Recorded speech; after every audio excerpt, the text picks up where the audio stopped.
नमस्कार, स्वागत है आपका जी बिजनेस में। मैं हूं दीपक डोभाल और आप देख रहे हैं आपकी खबर आपका फायदा। लैंसेट की रिपोर्ट की माने तो भारत में लाइफ एक्सपेक्टेंसी घटी है। खासतौर से किडनी और डायबिटीज की उम्र को घटाने में बड़ी भूमिका है। ऐसे में आज हम इसी पर चर्चा कर रहे हैं। डायबिटीज और किडनी की बीमारी के खतरे को समझने की कोशिश करेंगे। हालांकि हमने कई बार इस पर शोज भी किए हैं, लेकिन इसका अगर ओवरऑल पूरे नेशन की लाइफ एक्सपेक्टेंसी घटने पर अगर इसका इम्पैक्ट आ रहा है तो इस बारे में थोड़ा और गंभीरता से चर्चा करना जरूरी हो जाता है। बहुत ही खास मेहमान हमारे साथ होंगे। पहले आप देखिए ये रिपोर्ट।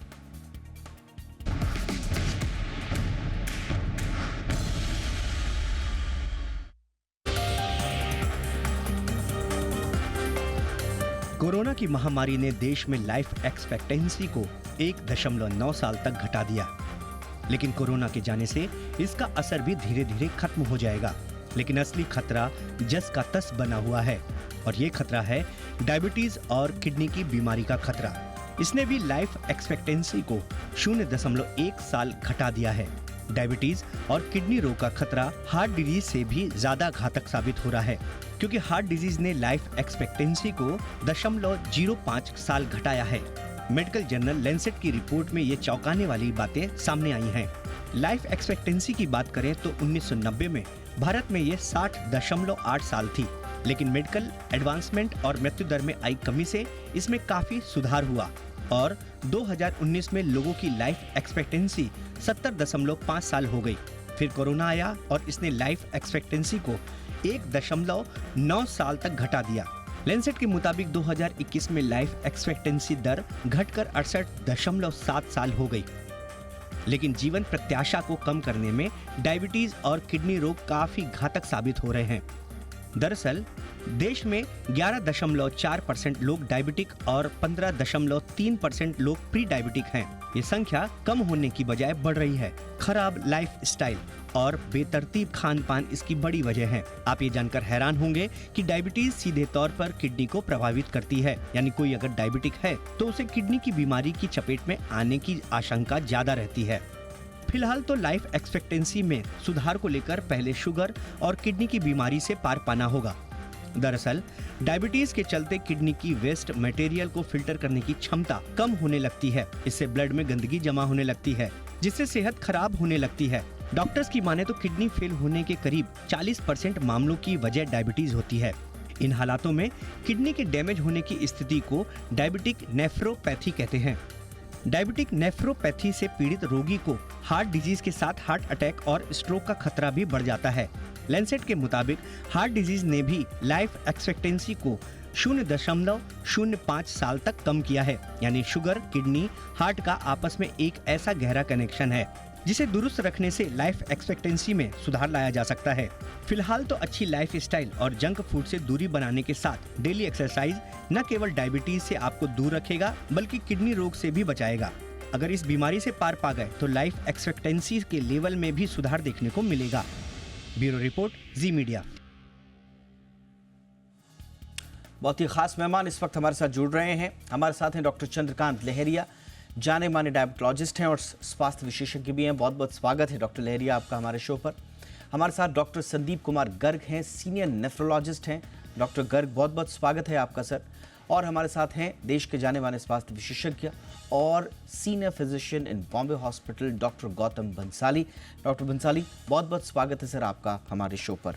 डॉक्टर बंसाली, मैं आपसे ही चर्चा की शुरुआत कर रहा हूँ और ये स्पेसिफिकली मैं इस रिपोर्ट को पढ़ रहा था और इसने जो कंसिस्टेंट इम्प्रूवमेंट रहा है लाइफ एक्सपेक्टेंसी में इंडिया की, उसको इसने पूरी तरह से जो डिकेड्स की हमारी जो मेहनत थी आप कह सकते हैं, उसको कोविड-19 ने डिसरप्ट कर दिया। लेकिन चलिए कोविड चला गया, कोई बात नहीं, वापस आ जाएंगे। लेकिन ये जो किडनी डिजीज और शुगर को लेकर और उसका स्पेसिफिक लाइफ एक्सपेक्टेंसी पर जो असर दिखाया गया है, वो कितना खतरनाक है सर, कितना चिंताजनक है? जी दीपक जी, पहली बात तो बहुत बहुत धन्यवाद आपका और जी बिजनेस चैनल का कि जो एक बहुत ही हॉट टॉपिक जिसे कह सकते हैं आज की डेट में, उसको आप लोगों ने आज की डेट में उठाया है। लाइफ एक्सपेक्टेंसी मतलब जो होते हैं एवरेज जो आदमी की लाइफ कितनी होनी चाहिए या कितनी है, वो एक एवरेज निकाला जाता है वर्ल्ड वाइड। हमारे हिंदुस्तान की अगर लाइफ एक्सपेक्टेंसी देखी जाए तो अगर आज़ादी से पहले की बात करें तो उस वक्त में 25-30 साल थी। उसके बाद में आज़ादी के बाद में हमारे यहाँ पे 35 साल थी, देन 60 साल होने लगी। जो 1990 का जो हमारे पास आंकड़ा है उसमें 60.8 ईयर एक एवरेज लाइफ जो मानते थे 60 साल की मानते थे। और वो बढ़ते बढ़ते आप 1990 से 2019 जो कोविड आया उससे पहले की बात अगर मैं करूँ तो 70.5 ईयर हो गया था एवरेज, जो बहुत अच्छी कहलाती है ये। जबकि जापान की लाइफ एक्सपेक्टेंसी बहुत अच्छी है, वो 90 के ऊपर है। लेकिन कोविड टाइम से लेकर के जो आज की बात अगर अपन करें 2021 के बीच की जो 2 साल का आंकड़ा जो कोविड का टाइम था, उसमें लाइफ एक्सपेक्टेंसी अपनी कम हुई है 68.7 ईयर जो हमारी लाइफ एक्सपेक्टेंसी हुई है। इसमें सबसे बड़ा कारण कह सकते हैं कि सडनली एक वेव आई थी, सुनामी आया था, तूफान आया था कोविड का, वो एक खतरा था। लेकिन अदर देन दैट जो सेकंड नंबर पे हम लोग हमेशा मानते थे कि हार्ट अटैक हो सकता है या कैंसर हो सकता है, उससे ज़्यादा नुकसान जो हमारे को दिया है डायबिटीज़ ने दिया है। डायबिटीज़ इंडिया आज कहते हुए मुझे अफसोस है या ख़राब लग रहा है कि इंडिया डायबिटीज़ की कैपिटल बन चुका है, इंडिया डायबिटीज़ की राजधानी बन चुका है। हाईएस्ट केसेस वर्ल्ड वाइड अगर डायबिटीज़ के देखे जाए तो हमारी कंट्री में। और डायबिटीज़ एक ऐसी बीमारी जिसे साइलेंट किलर कहते हैं हम लोग। इसका असर लगभग शरीर के हर ऑर्गन पे होता है, चाहे आप ऊपर से लेकर नीचे तक करें। ब्रेन पे असर होता है, उसको डायबिटिक न्यूरोपैथी कहते हैं। आंखों पे होता है, उसको डायबिटिक रेटिनोपैथी कहते हैं। हार्ट पे असर होता है, उसे डायबिटिक कार्डियो कहते हैं, कार्डियोमायोपैथी कहते हैं। इसी तरह से किडनी पे होता है, लंग्स पे होता है, लिवर पे होता है। लगभग सारे ऑर्गन को इन्वॉल्व करता है अगर डायबिटीज आपका अनकंट्रोल्ड है तो। इसमें सबसे जो घातक कहलाती वो कहलाती है किडनी पे जब असर आने लगता है डायबिटीज़ का। जब आपका डायबिटीज़ कंट्रोल नहीं होता है, किडनी के जो एंजाइम होते हैं, serum creatinine level, blood urea level या BUN जिसे कहते हैं, वो बढ़ने लग जाते हैं। और धीरे धीरे जो किडनी जो बॉडी के सारे पॉइजनस चीज़ों को फिल्टर करने का काम करती है, वो ख़राब होने लगता है, बॉडी में एसिडोसिस डेवलप होने लगता है। और हमारी जो लाइफ है या पेशेंट बहुत एक्सपेक्टेड टाइम से पहले ही निकल जाता है। सो डायबिटीज़ कंट्रोल में होना ज़रूरी है या डायबिटीज़ से बचना बहुत ज़रूरी है। और इसके लिए सबसे ज़रूरी चीज़ है हेल्थ आपकी अच्छी रहना। हेल्थ इज़ वेल्थ जो कोट एक किया गया था, वो एक्चुअली इसके लिए किया गया था। अगर आप खान पान बराबर रखें, वाटर इनटेक प्रॉपर मात्रा में, वॉकिंग करें, एक्सरसाइज करें। भले आप, मैं ऐसा नहीं कहता कि रोज़ रनिंग करें या रोज़ भाग दौड़ करें या रोज़ बहुत ज़्यादा उठक बैठक लगाए या अग्रेसिव जिम करें, नो, उसकी ज़रूरत नहीं है। आप एक रेगुलर वॉकिंग करें, रेगुलर व्यायाम करें और खाने पीने का कंट्रोल रखें तो डायबिटीज़ कंट्रोल रहेगा। डायबिटीज़ कंट्रोल रहेगा तो हमारा जो रिनल डिजीज है जिसे डायबिटिक नेफ्रोपैथी कहते हैं, वो कंट्रोल में रहेगा और लाइफ एक्सपेक्टेंसी वापस होने का, अच्छी होने का अच्छे चांसेस है। सो डायबिटिक यस, और उसकी वजह से जो किडनी पे असर आता है वो डेफिनेटली एक खतरे की निशानी है। Absolutely sir. मैं डॉक्टर लहरिया आपके पास आना चाहूँगा और मैं थोड़ा सा चाहूँगा कि बहुत अच्छे तरीके से डॉक्टर भंसाली ने हमें बताया कि क्या क्या डेटा इसमें है हाईलाइटेड। लेकिन मैं आपसे समझना चाहूँगा, एक आम दर्शक के लिए थोड़ा समझाएं, डिकोड करें इसे। 1990 से लेकर 2021 तक हमने लगभग 8 साल गेन किए, 7.9 ईयर्स बड़ी मेहनत से हमने गेन किए। और कोविड के जो पूरा काल था उसमें 1.9 ईयर्स हमने गंवा दिए। ये अपवर्ड ट्रैजेक्टरी शायद पहली बार घटती हुई हमें नजर आई। किसी भी देश के लिए एवरेज लाइफ एक्सपेक्टेंसी का घटना ये क्या संकेत देता है सर? जो लाइफ एक्सपेक्टेंसी की हम बात करते हैं, यूजुअली वो लाइफ एक्सपेक्टेंसी एट बर्थ होती है। अर्थात अगर कोई नया नवजात शिशु पैदा हुआ है तो वो कितने साल जीना एक्सपेक्ट कर सकता है। यूजुअली उसके कुछ और आंकड़े होते हैं, लाइफ एक्सपेक्टेंसी एट 5 और लाइफ एक्सपेक्टेंसी एट 60। अर्थात अगर कोई 60 साल तक जी गया तो वो कितने साल जिएगा। भारत में वो करीब 18 साल होती है कि 60 साल पहुंच गए तो 18 साल और जीवन प्रत्याशा होती है, लेकिन बर्थ पर 68 ईयर्स के करीब है। अब बात आती है कि किन वजहों से लाइफ एक्सपेक्टेंसी बढ़ती या घटती है। हम जानते थे कि पहले समय में लाइफ एक्सपेक्टेंसी काफी कम होती थी क्योंकि इन्फेक्शियस डिजीज जैसे ट्यूबरकुलोसिस, डायरिया, खासतौर से बच्चों की मृत्यु दर बहुत अधिक होती थी। लेकिन समय के साथ मेडिकल साइंस में एडवांसेज की वजह से वो लाइफ एक्सपेक्टेंसी इंप्रूव की, जो इन्फेक्शियस डिजीज चली गई। लेकिन अब एक नया चुनौती जो हमारे सामने आया है वो है कि नॉन इन्फेक्शियस या लाइफस्टाइल डिजीज, डायबिटीज, हाइपरटेंशन और उनसे जुड़े हुए कॉम्प्लिकेशन जो heart, liver and kidney disease के रूप में आते हैं। बात करते हैं कि कोविड के समय में खासतौर से 2021 में क्यों लाइफ एक्सपेक्टेंसी स्लो डाउन हो गई बल्कि घट गई। उसकी 2 वजह रही कि हम जानते हैं कि कोविड के समय में एक तो काफ़ी सारी हेल्दी पॉपुलेशन थी जो अपना लाइफ एक्सपेक्टेंसी पूरी नहीं जी पाई थी, उनकी मृत्यु हुई। तो एक हाई मोर्टेलिटी रेट उसका कंट्रीब्यूटर है। बट साथ ही यह भी देखा गया पूरी दुनिया में कि खास तौर से जो सारी हेल्थ सर्विसेज थी, चाहे वो ट्यूबरकुलोसिस के लिए ट्रीटमेंट लोगों का चल रहा हो या फिर डायबिटीज के लिए ट्रीटमेंट चल रहा हो और बच्चों के लिए जो वैक्सीनेशन चल रहा हो।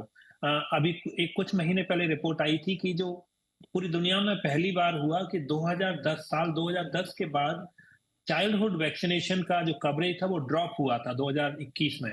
तो हर तरह पे चुनौती रही, तो उससे भी लोगों की मृत्यु हुई और लाइफ एक्सपेक्टेंसी में रिडक्शन आया। और अंत में आते हैं जो अब हम मुख्य चर्चा का मुद्दा है कि डायबिटीज एंड हाइपरटेंशन जो लाइफस्टाइल डिजीजेज हैं और लिपिड डिसऑर्डर हैं and non alcoholic fatty liver syndrome है, एमएएसएलडी जिसको अब नया टर्म देते हैं, लिवर सिरोसिस या फैटी लिवर जिसको बोलते हैं, ये सब तेजी से बढ़ रहे हैं। डायबिटीज का 11% एडल्ट पॉपुलेशन को अफेक्टेड है, प्री डायबिटिक 15% को। तो इन सब के कॉम्प्लिकेशन हो रहे हैं। उन कॉम्प्लिकेशन के 2 चुनौतियां हैं। एक तो अगर कॉम्प्लिकेशंस का और या कंडीशन का समय रहते इलाज नहीं किया गया तो कॉम्प्लिकेशन हो जाते हैं, और कॉम्प्लिकेशन का इलाज कराना महंगा होता है, और अगर इलाज नहीं किया गया तो व्यक्ति की असमय मृत्यु हो जाती है। तो अभी जो हमने 2021 के आंकड़े देखे हैं वो हमें आने वाली समय की चुनौती के बारे में दर्शा रहे हैं कि हमें ये मान के नहीं चलना चाहिए कि अगर जो मेडिकल साइंस में एडवांसमेंट हो रहे हैं वो काफी हैं। अगर हमें लाइफ एक्सपेक्टेंसी, जो दुनिया में सबसे अधिक लाइफ एक्सपेक्टेंसी होती है जापान की महिला की करीब 87 से 88 साल, तो वो दर्शाता है कि एक आदमी मनुष्य की एवरेज लाइफ एक्सपेक्टेंसी क्या अचीव कर सकता है। एब्सोल्युटली। उससे हम अभी भी 20 साल दूर हैं, और हमें मान के नहीं चलना चाहिए कि ऑटोमेटिकली हो जाएगा। उसके लिए हमें बीमारियों से और उनके कॉम्प्लिकेशन से बचाव करना होगा। एब्सोल्युटली सर, ये आपने बहुत इंपॉर्टेंट बोला कि हमें अभी ये मान के नहीं चलना है कि खतरा टल गया है या हम बहुत ही अच्छी स्थिति में आ गए हैं। डॉक्टर गर्ग, ये सर्टनली ये डेटा अंडरस्कोर कर रहे हैं कि हम अपने एफर्ट्स को, जो कि पैंडमिक से लड़ने के भी एफर्ट्स थे, शायद उनको कंटिन्यू करना पड़ेगा। पैंडमिक से होने वाले जो लॉन्ग टर्म रिपरकशंस हैं हेल्थ पर, उनसे लड़ना पड़ेगा, एनसीडीज को मैनेज करना पड़ेगा और हेल्थ केयर सिस्टम को और स्ट्रेंथन करना पड़ेगा सर। नमस्कार। देखिए, जब से कोविड आया तो पेशेंट में डायबिटीज का इंसिडेंस, ब्लड प्रेशर का इंसिडेंस और अनकंट्रोल्ड, तो डायबिटीज कुछ लोगों की अनकंट्रोल हो गई बिकॉज स्टेरॉइड यूसेज बढ़ गया। जब पेशेंट को प्रॉपर केयर नहीं मिली तो उस समय डायबिटीज अनकंट्रोल हो गई। जब प्रॉपर केयर नहीं मिली ड्यूरिंग कोविड तो हाइपरटेंशन अनकंट्रोल हो गया, लाइफस्टाइल हैम्पर हो गया। तो उसकी वजह से जो लास्ट 2-3 इयर्स में पेशेंट अपनी केयर नहीं कर पाया है, जो अपनी हेल्थ पे ध्यान नहीं दे पाया, उसकी वजह से डेफिनेटली लाइफ एक्सपेक्टेंसी कम हो गई है हमारे समाज की और हमारे देश की, जिससे कि जो ओल्ड एज पॉपुलेशन हमारी है और इवन जो यंगर एज है वो भी उतना, हम जो वर्क फोर्स है हमारी डेफिनेटली वो हैम्पर हुई है और उससे देश का प्रोग्रेशन भी रुक गया है। जो जितना मतलब प्रोग्रेस हम करते और लास्ट 2 इयर्स के जो हमारा कोविड पीरियड था उसके प्रोग्रेस नहीं कर पाए।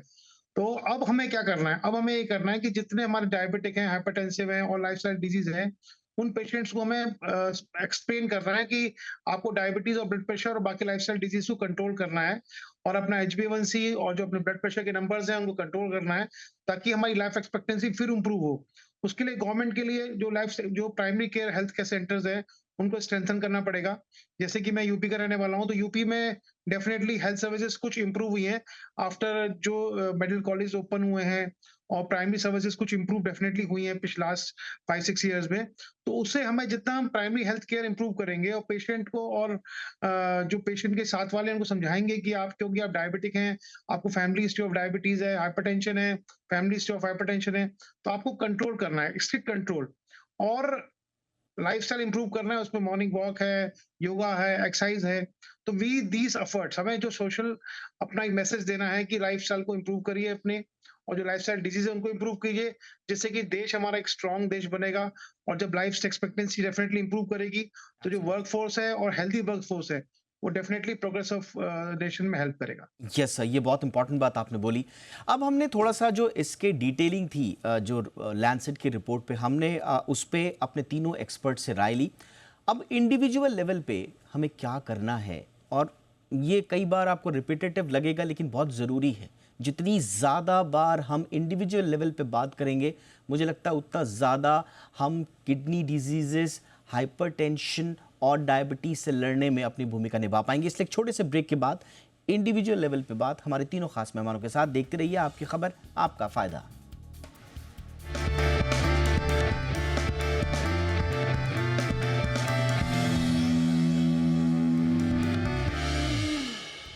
ब्रेक के बाद आपका स्वागत है। तो किडनी और शुगर की बीमारियों ने लाइफ एक्सपेक्टेंसी पर असर डाला है और खास तौर से कोविड के बाद लाइफ एक्सपेक्टेंसी जो कम हुई है वो एक चिंता का विषय, क्योंकि अमूमन एक ग्रोइंग और आर्थिक रूप से भारत जैसे उभरते हुए देश में अगर लाइफ एक्सपेक्टेंसी कम हो रही है ये थोड़ा सा चिंताजनक बात होती है, क्योंकि ये ओवरऑल भारत के भविष्य पर असर डालती है, न सिर्फ इंडिविजुअल हेल्थ पर। डॉक्टर बंसाली, आप थोड़ा सा इंडिविजुअल लेवल पे बात करें, और किडनी और शुगर इनका कई बार आपसे भी हमारी इसमें चर्चा हो चुकी है कि कितना ज़्यादा खतरा बढ़ जाता है किडनी डिजीज़ होने का अगर आपको शुगर है तो, लेकिन उसके बावजूद जितना पर्याप्त ध्यान दिया जाना चाहिए उतना नहीं होता। और शायद इसके पीछे एक ऐसी धारणा, एक ऐसी भावना है कि साहब मुझे क्यों होगा, मैं तो ठीक हूँ, मैं तो सब कुछ ठीक ठाक कर रहा हूँ, मुझे ये कैसे हो सकता है। तो एक इंडिविजुअल कहाँ कहाँ पर गलती करता है सर, और कैसे कैसे वो इस गर्त में चला जाता है, थोड़ा इस पर अगर आप अपना अनुभव साझा कर पाएं।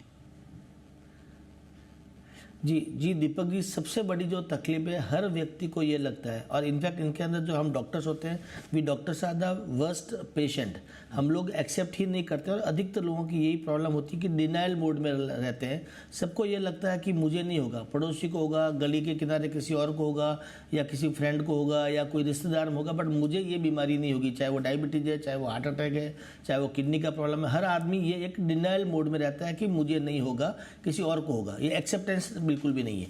दूसरा, आजकल जो एक सबसे बड़ा चलन चला है, ओवर द काउंटर ड्रग्स लेने का सबसे बड़ा प्रॉब्लम है। हर किसी को थोड़ा सा अगर हेडेक होता है तो जाके ब्रूफेन की गोली खा लेते हैं, नेप्रोसिन की गोली खा लेते हैं, पैरासीटामोल टैबलेट खा लेते हैं, और ये ओवर द काउंटर बहुत आसानी से मिल जाती है। जितनी भी ये इस टाइप की ड्रग होती है, चाहे वो ब्रूफेन हो, चाहे वो कॉम्बिफ्लेम हो, वो ड्रग लगभग सारी ये ड्रग्स किडनी के ऊपर बहुत बड़ा नुकसान करती है। एक पैरासीटामोल है जो थोड़ा सा सेफ कहते हैं, बट वो भी डॉक्टर की सलाह से लेना चाहिए। बाकी अधिकतर जो मेडिकेशन है उनके साइड इफेक्ट होते हैं। ट्राई टू अवॉइड, बिना डॉक्टर की सलाह के कोई भी मेडिसिन नहीं लेना चाहिए, ओवर द काउंटर मेडिसिन से बचना चाहिए।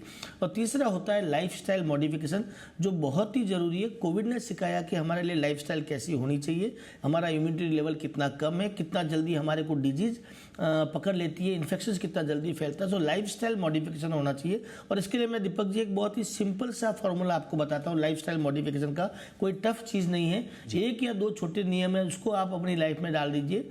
सूर्यास्त के बाद खाना खाना बंद कर दीजिए, सूर्यास्त के बाद खाना नहीं खाएंगे, और सूर्योदय से पहले नींद से उठ जाएंगे। ये दो चीज़ अगर आप कर लेते हैं कि सूर्यास्त के बाद खाना नहीं खाना है और सूर्योदय से पहले पहले उठना है, ये दो चीज़ आप कर लीजिए। स्ट्रेस थोड़ा सा कम करिए, मोबाइल का जो स्क्रीन टाइम है उसको आप कम करो, और सबसे बड़ा होता है स्लीप शुड बी प्रॉपर। आजकल मेट्रो सिटी के अंदर एटलीस्ट 80 to 90% लोगों की कंप्लेंट जो हमारे पास आती है, डिस्टर्ब्ड स्लीप या साउंड स्लीप बिल्कुल नहीं होती। ये सबसे बड़ा प्रॉब्लम होता है। स्लीप अगर आपकी बराबर रही, नेक्स्ट डे आप फ्रेश फील करेंगे। हेल्दी एक्सरसाइज करिए, योगा करिए, वॉकिंग करिए, और हाइड्रेशन अपने आप को प्रॉपर रखिए, हाइड्रेट करके रखना है अपने आप को।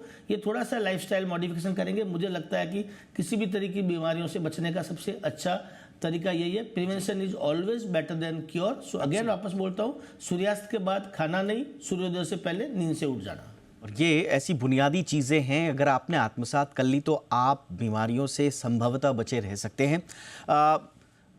डॉक्टर लहरिया सर, आपकी नज़र में कौन कौन से इस वक्त रिस्क फैक्टर चल रहे हैं और कैसे उनको ओवरकम एक आम आदमी कर सकता है? दरअसल मुझे लगता है कि जो हमारी किडनी है उसको उतना इम्पोर्टेंस नहीं दिया गया है, या लोग उसका महत्व समझते नहीं है जितना कि लिवर एंड हार्ट का होता है। लोग नहीं जानते, लोग सोचते हैं किडनी का काम सिर्फ बॉडी से कुछ इम्प्योरिटीज को निकालना है, कुछ वाटर को बैलेंस करना है, लेकिन किडनी के अलावा उसके और भी महत्वपूर्ण काम होते हैं। जैसे कि अगर जो हम विटामिन डी हमारे शरीर में रिक्वायर्ड होती है वो किडनी में ही फॉर्म होता है, जिसका प्रीकर्सर फॉर्म होता है, लेकिन अगर किडनी डिसफंक्शन हो जाती है तो विटामिन डी कम हो जाता है। सिमिलरली जो ब्लड सेल्स होती हैं, काफी सारे हार्मोन जो ब्लड सेल्स बनाने के काम आते हैं वो किडनी में ही बनते हैं। तो किडनी के मल्टीपल रोल्स हैं, लेकिन वही बात आ जाती है कि अगर किडनी पे एक्सेस लोड पड़ता है, जैसे लोग अगर एक्सेस सॉल्ट कंजम्पशन करने लगते हैं, या कोई भी चीज जो जिसमें हार्मफुल सब्सटेंस होते हैं, ओवर द काउंटर या कुछ ऐसी मेडिसिन होती हैं जिनको चूरन और पाउडर खाते हैं, या एक्सेस मेडिसिन जिनकी बात हुई, तो किडनी पर लोड पड़ता है और उसको नुकसान पहुंचता है। दूसरी चीज है कि जैसा कि बाकी कई सारी कंडीशंस के साथ होता है कि ब्लड शुगर अगर बढ़ा हुआ है तो उसका इमीडिएटली पता नहीं चलता। हाइपरटेंशन अगर एक्सेस नहीं होगा तो भी लोगों को पता नहीं चलता। उसी तरह किडनी के साथ भी चैलेंज है कि किडनी की अगर कोई कंडीशन आती है तो लोगों को समय रहते पता नहीं चलता है। तो ज़रूरत इस बात की है कि जैसे कि हम हार्ट का चेकअप कराते हैं, लिवर का चेकअप कराते हैं और उसी तरह किडनी का भी रेगुलर चेकअप कराना है। लेकिन खास तौर से जो डायबिटिक व्यक्ति होते हैं, तो उनको डायबिटीज़ डायग्नोस होने के विदिन 5 ईयर किडनी का चेकअप कराना है और उसके बाद रेगुलर डॉक्टर की सलाह के अनुसार जो किडनी फंक्शंस हैं उसके अकॉर्डिंगली, खास तौर से जिसमें यूरिन का टेस्ट होता है, यूरिन एल्बुमिन क्रिएटिनिन रेशियो और साथ में सीरम क्रिएटिनिन रेशियो होते हैं। एक चीज जो लोगों को जानने की जरूरत है कि किडनी का जैसे हमारा शुगर, अगर डायबिटीज का शुगर अगर इंडिकेटर है और अगर हार्ट डिजीज का हाइपरटेंशन ब्लड प्रेशर इंडिकेटर, तो किडनी का भी ईजीएफआर होता है, एस्टिमेटेड ग्लोमेरुलर फिल्ट्रेशन रेट, जो सीरम क्रिएटिनिन, एज और कुछ अन्य चीजों के आधार पर जाती है। तो आप नजर रखिए कि आपकी ईजीएफआर कितनी है। अंत में काफी बार होता है कि हम क्रॉनिक किडनी डिजीज और किडनी के जो डायबिटिक किडनी डिजीज की तो जानते हैं, लेकिन काफी बार एक्यूट किडनी इंजरी भी हो जाती है। कुछ लोग दवाइयां ले लेते हैं, या तो एक्सेस में दवाइयां ले लेते हैं या ऐसी दवाइयां होती हैं जिनमें कुछ सब्सटेंस होते हैं वो हार्मफुल होते हैं। तो उन सब से बचना है। संक्षेप में कहेंगे कि आपको, अगर आपकी फैमिली हिस्ट्री है जिसको क्रॉनिक किडनी डिजीज हुई है तो आपको सावधानी बरतनी है, डायबिटीज है तो सावधानी बरतनी है, आपको अपना सॉल्ट रिड्यूस करना है और साथ में रेगुलर चेकअप कराइए, जी। तो आप किडनी का ख्याल रखेंगे। किडनी, लिवर एंड हार्ट एक बॉडी के 3 इंपॉर्टेंट वाइटल ऑर्गन है। हार्ट एंड लिवर को लोग ख्याल रखते हैं, किडनी का ख्याल रखना शुरू कीजिए। एब्सोल्युटली, तो ये बहुत इंपॉर्टेंटली आपने बताया सर। डॉक्टर गर्ग, आपने तो सर इतने सारे केसेस देखे होंगे, सबसे पहला भाव क्या आता है मन में? कहाँ उस व्यक्ति से, उस पेशेंट से, उसके घर वालों से या आसपास कहाँ चूक हो जाती है कि वो किडनी ट्रांसप्लांट तक जैसी नौबत में आ जाता है? देखिए, हमारे साथ समाज में हो क्या रहा है? समाज में जो व्यक्ति हैं वो डॉक्टर की बात ना मानकर जो समाज के बाकी व्यक्ति हैं, समाज के ठेकेदार, सो कॉल्ड ठेकेदार हैं, उनको उनकी बात मानते हैं। वो डायबिटीज कंट्रोल नहीं करते हैं, ब्लड प्रेशर कंट्रोल नहीं करते हैं, अपनी स्टोन डिजीज को कंट्रोल नहीं करते हैं, कुछ किडनी की इनहेरेंट डिजीज है उनको कंट्रोल नहीं करते हैं, और वो ऑल्टरनेटिव मेडिसिन या फिर कुछ और चीज का सहारा लेते हैं। जैसे एक डायबिटिक इंडिविजुअल है, उसका HbA1c 6.5 रहना चाहिए, ब्लड प्रेशर 130/80 रहना चाहिए, डॉक्टर ने बताया urine albumin creatinine ratio less than 30 रहना चाहिए। आपको ईयरली चेक करना चाहिए after 5 years duration of diabetes. आपको अपनी जो लाइफस्टाइल है मॉडिफाई करना चाहिए। आपको अपना BMI 25 के आसपास रखना चाहिए। आपको ओबेसिटी नहीं होनी चाहिए। आपको अपनी मील के अंदर जो आपका गेहूं है, चावल है, चीनी, इसका परहेज करना चाहिए। आपको अपने कार्बोहाइड्रेट डाइट के अंदर मिलेट्स का इस्तेमाल करना चाहिए। तो ये चीज ना करके हम लोग जो बाकी जो अनावश्यक चीजें हैं उन पे ध्यान देते हैं, और गोखरू का ये और वो और ये सब जो अल्टरनेटिव चीजें उनको ध्यान देते हैं। तो वो ना करके हम डायबिटीज को कंट्रोल करें। जब हम डायबिटीज कंट्रोल करेंगे, ब्लड प्रेशर के नंबर कंट्रोल करेंगे। ब्लड प्रेशर में भी किससे कंट्रोल करना है? अब किसी पेशेंट से बोलो, वो कह रहा है एम्लोप्रेस खा रहे हैं, तो एम्लोप्रेस is not a drug of choice for controlling hypertension as far as diabetes and hypertension is concern. तो उसमें आपको एस एंड ARBs लेने हैं, और एस एंड ARBs भी मैक्सिमम लेवल तक लेने हैं। आपको अपना ब्लड प्रेशर 130/80 करना है। अगर प्रोटीनूरिया आपको है तो आपको और कम करना है, 120/80 करना है। तो ये सब चीजें जो गाइडलाइन डायरेक्टेड मेडिकल थेरेपी है, GDMT, उसको फॉलो करना है, ताकि आपका जो प्रोग्रेशन ऑफ डिजीज है वो हम कम कर सकें। और जब आप प्रोग्रेशन ऑफ डिजीज कम करेंगे, डेफिनेटली आपको जो क्रॉनिक किडनी डिजीज आपको नहीं होगा, आपका EGFR मेंटेन रहेगा। आप डायबिटिक जो लाइफ की ड्यूरेशन है उसको 25 ईयर्स, 35 ईयर्स, 45 ईयर्स से कर सकते हैं। पर अगर आप शुरू से ही, फ्रेमिंगम स्टडी है उसमें कहा गया है कि शुरू के 5 साल हैं डायबिटीज के बहुत इंपॉर्टेंट है।